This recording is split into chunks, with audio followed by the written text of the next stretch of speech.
અને પ્લાન્ટ્સ હોય ને આપણાથી જેટલું થાય જેટલું વધારે થાય ને એટલા ટ્રી અને પ્લાન્ટ્સ ઉગાવવા જોઈએ કેમ કે છે ને એ આપણને ઓક્સિજન આપે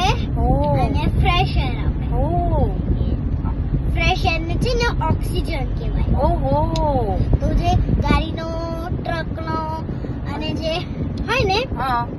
ફેક્ટરીનો ધુમો એ બધાને સ્મોક કહેવાય ફેક્ટરીમાંથી કાળો ધુમો અને બધામાં નોર્મલ